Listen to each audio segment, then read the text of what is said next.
welcome to Miss Emily's Kitchen. I'm Miss Emily. Today we're here for Season 2, Episode 6. Today we're going to be making one of my favorite comfort food recipes from growing up. It's ham balls. Now I'm from the Midwest, so that's a pretty common dish here. But if you've never heard of it before, don't worry. It's basically a mix between the best meatloaf you've ever had and then those amazing cocktail meatballs that always fly off the table at Super Bowl parties. So if that sounds good to you, let's get into cooking. All right, now we're going to start mixing together the base for our ham balls. One of the most important things you'll need for this recipe is something called ham loaf. Now that's not something you might find at your average everyday grocery store. It's basically equal parts chopped up deli ham and ground sausage. So we'll go ahead and add 1 pound of ground pork to our bowl. And then 1 pound of deli ham that I just took and put in my food processor, so it's a fine grain, almost like ground meat. We'll also add in 1 pound of ground beef. I've got 80-20 here because I like the fat content. Adds a lot of flavor.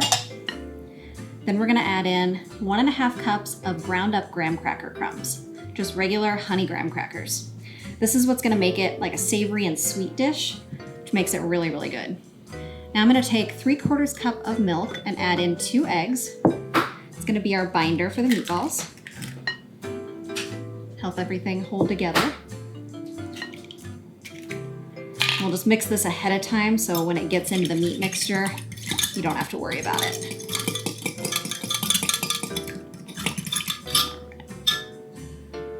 So we'll go ahead and pour that in. And it looks kind of wet right now, but that's okay. If they're a little bit loose, it's gonna be going in like a big casserole pan, so it doesn't really matter how firm they are. So then you'll go ahead and mix this all together. You're gonna also want to add in a little bit of salt and pepper, just for a little seasoning.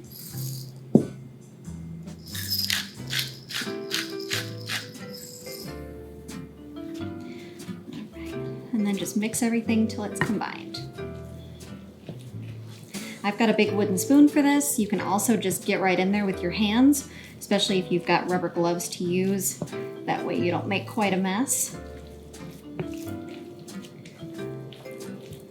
And this is one of those recipes, it's really, really moist because of the milk and the graham cracker crumbs together.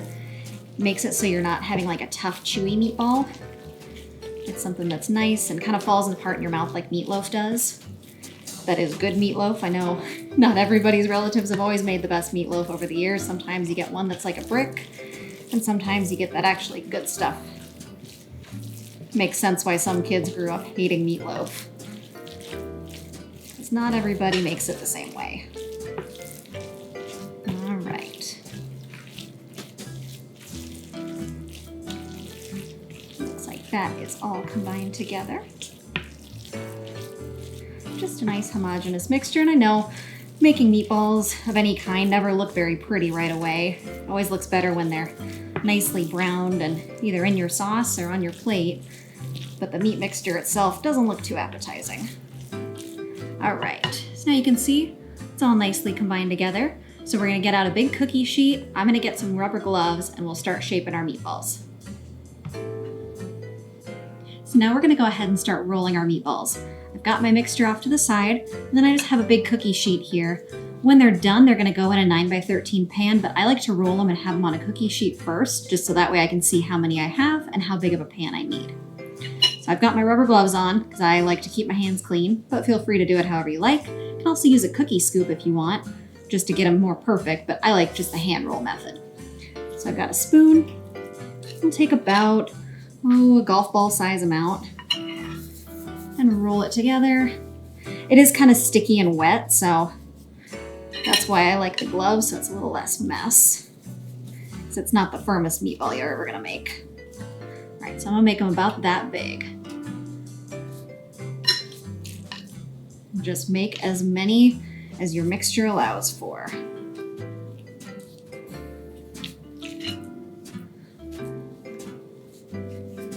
Best part about these is they also do freeze really well, so if you don't have enough people around to eat what you make, no worries, because they freeze, they're in their sauce, and they heat up really nicely.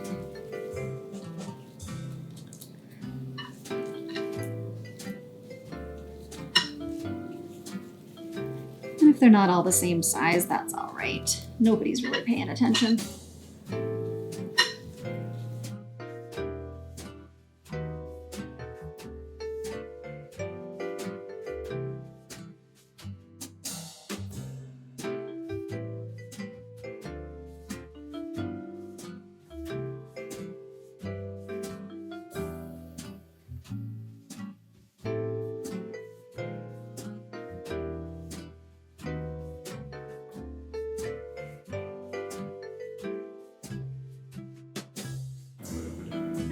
So now that we have all our meatballs done, I'm going to transfer these over into a 9x13 pan. Depending on the size that you make, you might need a couple pans worth, so you don't have to crowd them in too far, but they can sit close together. So you'll put them in a 9x13, and they're going to bake in the oven at 400 degrees for 30 minutes. And then you'll pull them out and we'll go to the next step.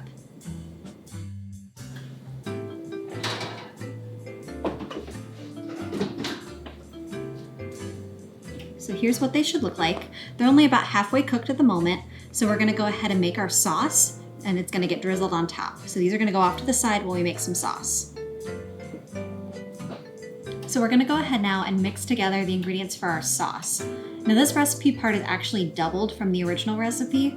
The original recipe is something my grandma passed down a long time ago, but we like to make extra sauce to have extra saucy ham balls. So I'm gonna start by adding 2 cans of just regular tomato soup. This is kind of where you get that meatloaf flavor, because it's almost like when people have their tomato sauce topping or ketchup for the top of meatloaf.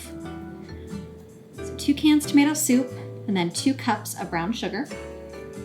And of course, if you want to make the original recipe, you can just have this, no big deal. And then 2 tablespoons of ground mustard. And then a 1/4 cup of vinegar. It's going to add the savoriness to this more sweet sauce. I'm gonna go ahead and whisk this all together.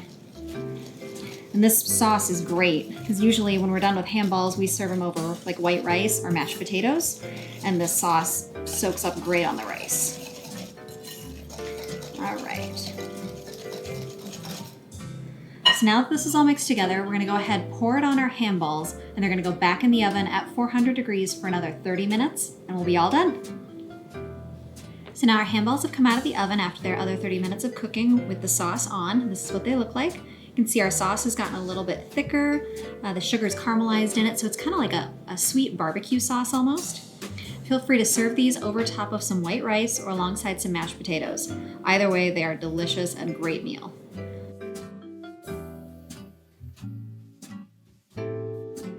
Thanks so much for watching this episode of Miss Emily's Kitchen. Today we made ham balls. As always, the recipe will be posted down in the description and eventually added to our website. Make sure to follow us on Facebook and subscribe to our YouTube channel. Thanks, and we'll see you next time.